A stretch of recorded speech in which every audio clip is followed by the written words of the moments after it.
Wow, the studio.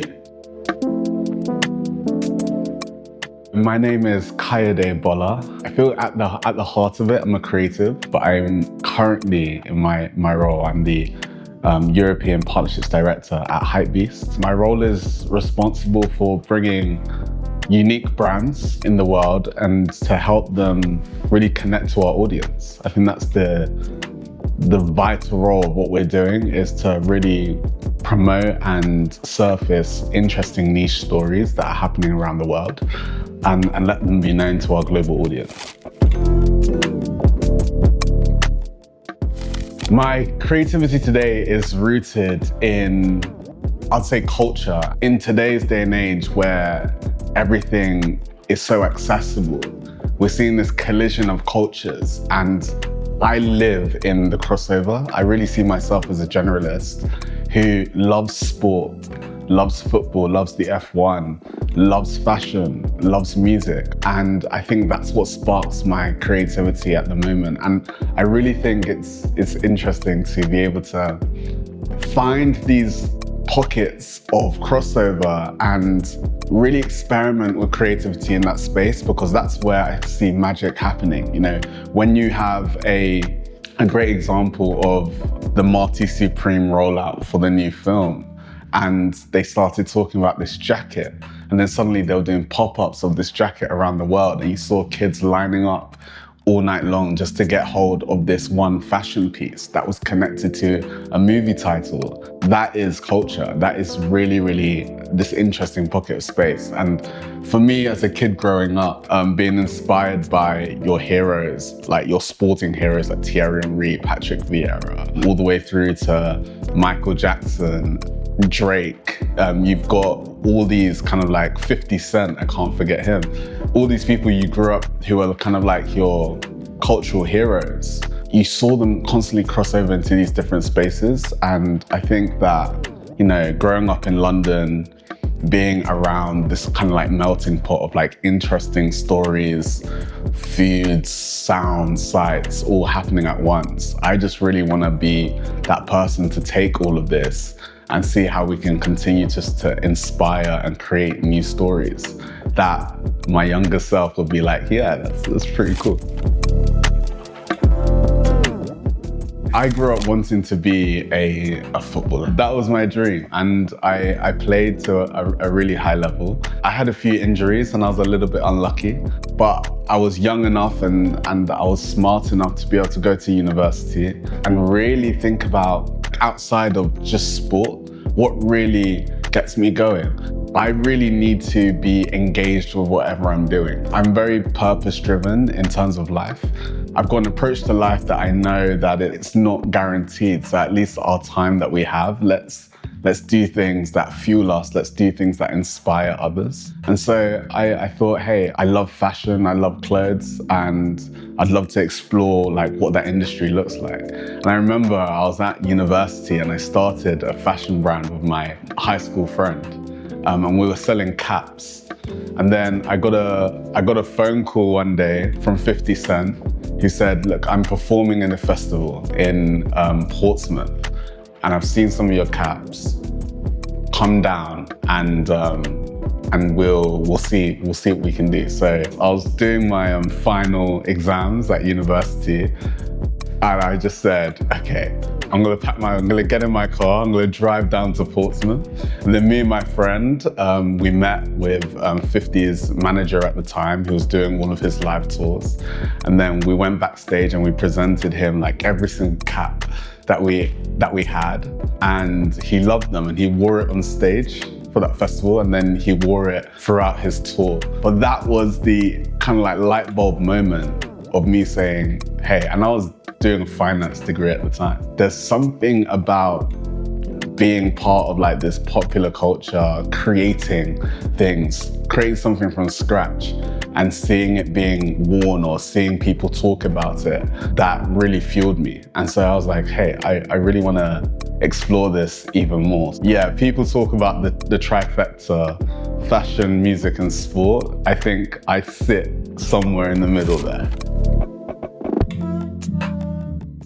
If we're talking about one of the purest forms of creativity that has existed for as long as we can imagine. I think music's always been there. I think being from a Nigerian background and being from London, North London, I think music is at the heart of kind of like what connects you back to your community, and what is, it seems to be something that's always at the root. I mean, my dad, you know, I grew up listening to like Luther Vandross and a lot of soul music. I'm an R&B lover boy at heart, but it's always been part of my life. Being in music also kind of like open up this world to like how fandom is really driven, and what is, you know, we talk about words like zeitgeist, we talk about words like culture.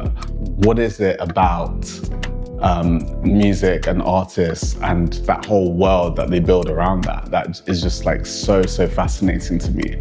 And I've always wanted to be at the epicenter of just seeing how I can bring more of these moments to life. I think if you're Black and British, I think music's just like, it's in you, it's in your bones, you know? I think that if you look around and you look at some of the greatest athletes around at the moment, or if you think about some of the artists that have come out of West Africa, or you go down into Southeast London, you'll see that there's such a rich Nigerian community, and it's everything from the accent, the way people speak in their everyday slang. It's all been like influenced by Jamaican cultures, but West African cultures as well. You've got food, jollof rice, pounded yam. It's in and around us, spices, the colors. And I think the beauty of London is kind of like seeing how there's been just influences from all over the world. There's a really big Nigerian culture in London, and I think it's got like such a rich history. So yeah, I definitely see it's kind of like in the fabric.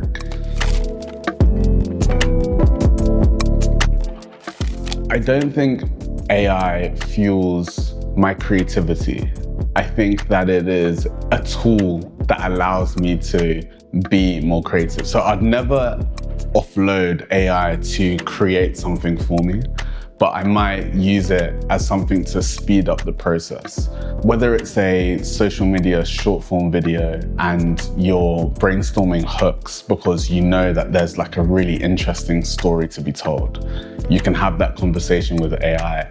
Or whether it's using it to do the mundane tasks that allow you to be creative. I always said that I'm at my most creative when I go for a walk, and like I have like clear air to be able to really like think and come up with things that are like, whether it's a name, whether it's just a concept or a design, it's there to sift through your emails, it's there to draft the boring things. It's supposed to free you up to do the things that allow you to be more human.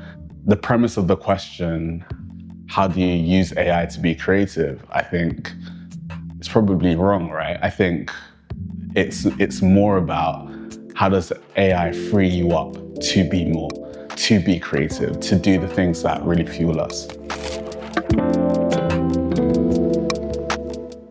Human creativity needs to be protected in the sense that there's no progress without it. So I think AI is unique at being able to reference the past, but I think creativity is all about creating something that does not currently exist. I think the greatest creatives in the world, when you think about legendary artists, music or design, architecture, all these people are being able to build something and then start from a blank space all over again and then come up with something new. Yes, there might be a red thread that's behind it. There might be something connecting the dots, but I think it's really important that we empower creatives. I can extend this to one of the core things when I think about the UK and Europe, is that in the future, actually, human creativity is going to be the thing that actually has the most value. We need to protect the commerce around creativity, and we need to be very, very clear in the boundaries that we want AI to input and create different things. Because AI being used as a tool is fine. AI being used to steal of others is a completely different story. It's not going to benefit us in the long term by disenfranchising creatives in order to just churn out things that already exist. Because somebody needs to pay their rent, they need to be able to look after their family. If creativity is the way that they do that, they need to know that anything they put out there belongs to them and that they can build a real career out of it. I think that these LLMs or these algorithms have been taught based on human creativity. That's the reference point. So just because you thought of something and then you use it doesn't mean you're still not leveraging everything that this thing has been referenced on to be able to spit something out. And I think the difference between me and you referencing a previous image and coming up with something interesting is the difference between us having access to all of human history and then spitting it out, or doing the thing that is inherently human. What is the thing that makes something uniquely interesting to you, and what are the stories that you want to say or tell off the back of that? And throughout history, when we've had technological advancements, there's always going to be a tension point between protecting what already exists and traditions and artistry to being able to churn out more. So yeah, I would always say, look, if an algorithm's been taught using other artists' work, I think that's the main reference point. But not to say that as long as you're recompensing the reference, and if there's a way that we can track where the references are coming from and people can license that to the AI companies, then I'm sure there's like an IP debate to be had there. I think we're still at such a early stage in where all of that lives. And I think the lawyers are still trying to figure out, I think we're still trying to work out the nuances in how these algorithms think and how they create their own unique images. But I would always kind of err on the side of how can we really put the individuals and the artists at the forefront instead of big corporate businesses, and then where can they work together and get into a point where everybody is fairly recompensed, because it is incredible technology and I do think we should be using it. It's just as long as it's not to the detriment of the people that helped it become what it is today.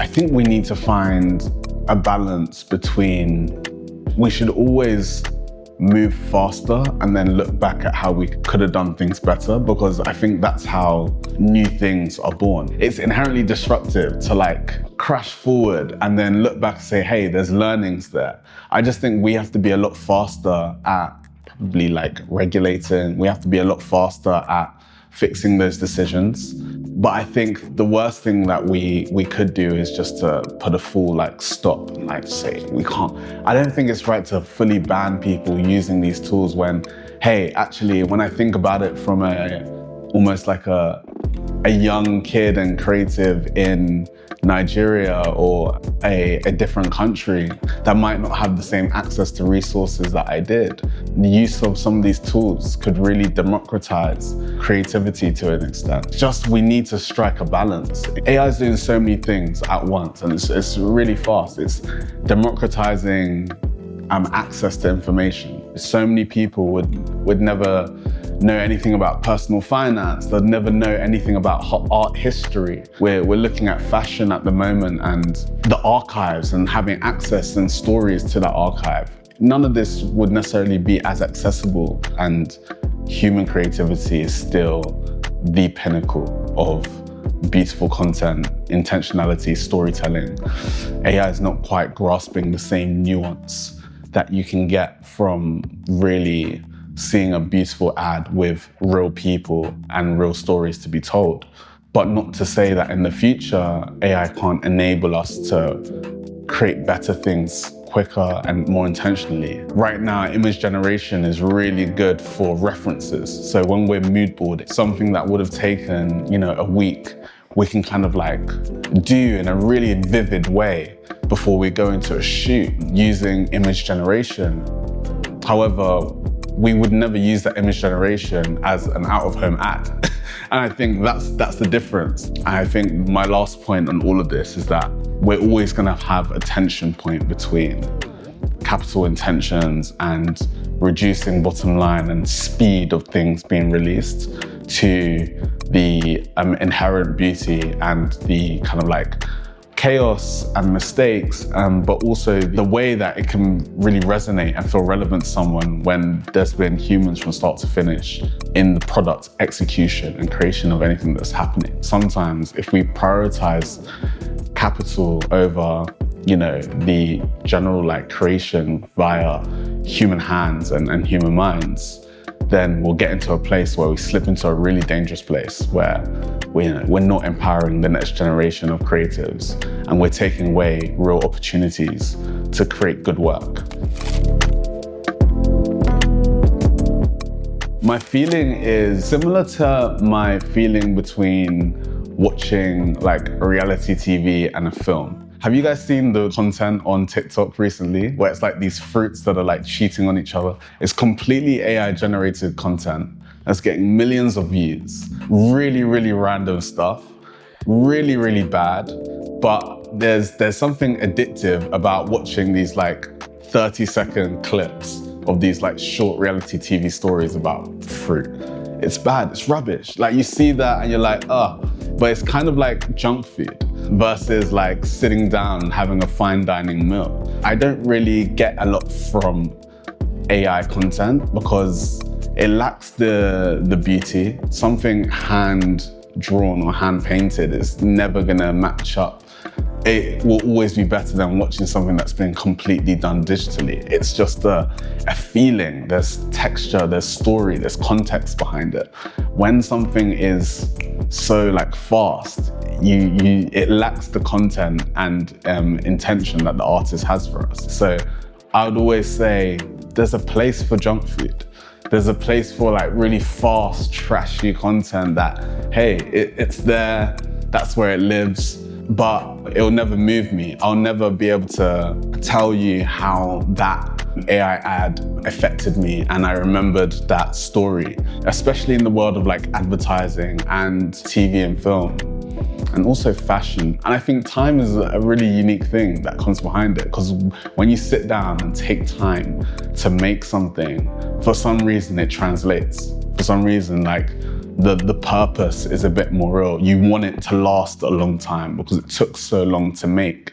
The value is so different and you feel it, you know, quality is so universal when it's taken time and it's really had human thought behind it. For short form, snappy things, you want to switch off, you don't really want to like interact or think with the content, then maybe that's what that's for. But when you really want people to sit with something, I think there's something about human creativity that translates in 2026. And maybe there's a different conversation to be had in the future. But as I see it now, it just doesn't feel the same.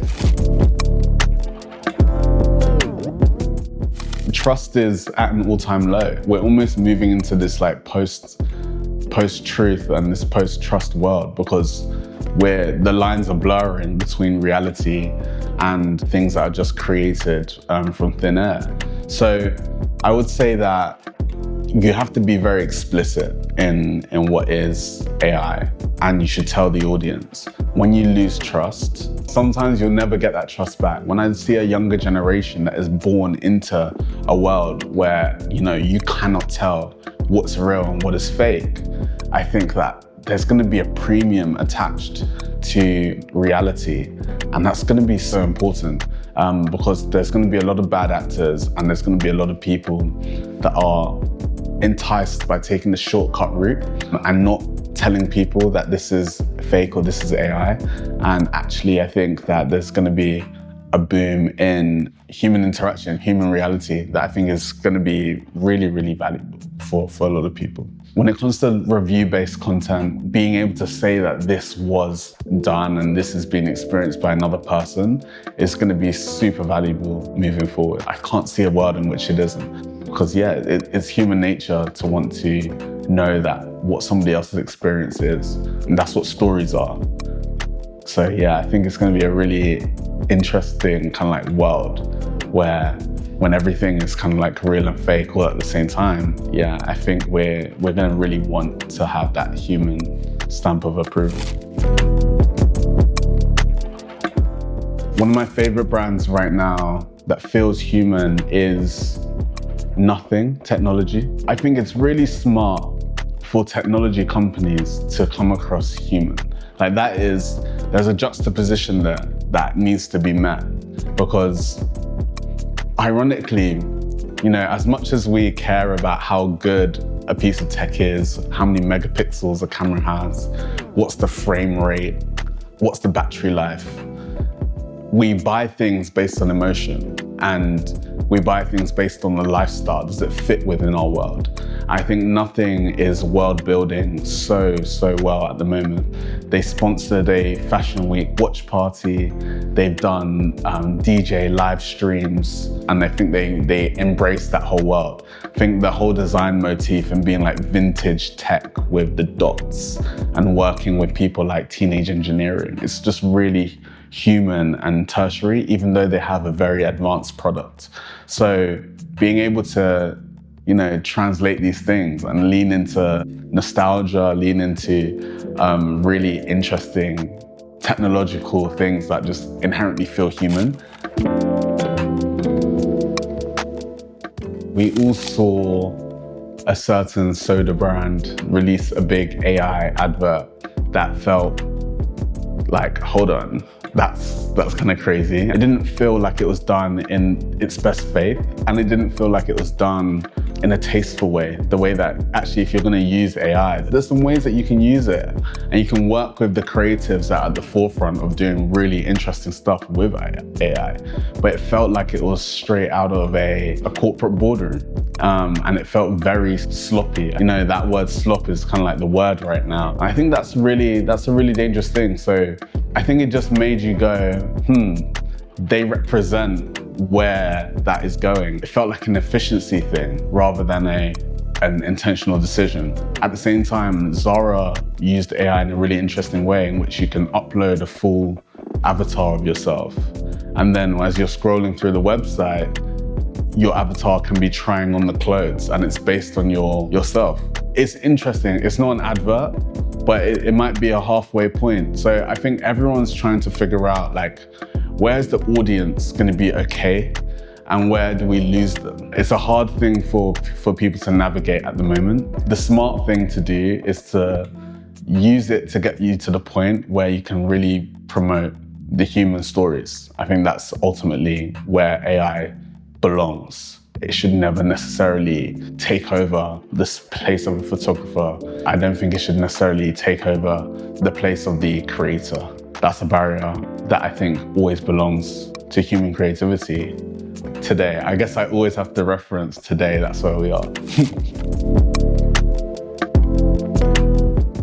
I grew up in a space where maybe I wasn't in necessarily the coolest crowd, or not necessarily the coolest crowd, I just didn't grow up in a cool area. It was like a very kind of like simple, quiet area that I grew up in. I used to play football where the coolest guys in London will be there. You're young, you're a teenager, and you just kind of like want to be accepted by the crowd.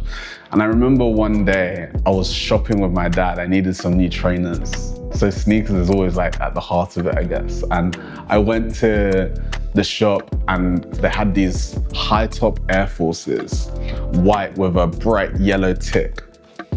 And it was the most money I paid for a pair of trainers at the time.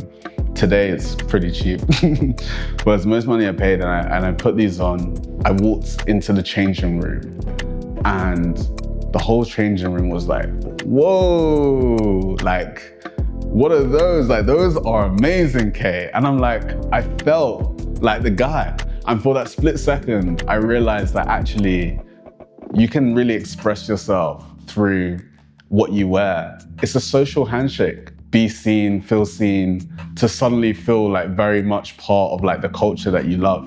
And so that was like a unique moment for me where I was like, I love feeling good in what I wear, and I love looking good. There's something superficial, there's something egotistical about it, but there's also something that's still running quite deep in the way that we communicate so much to the outside world about what we wear, why we wear it.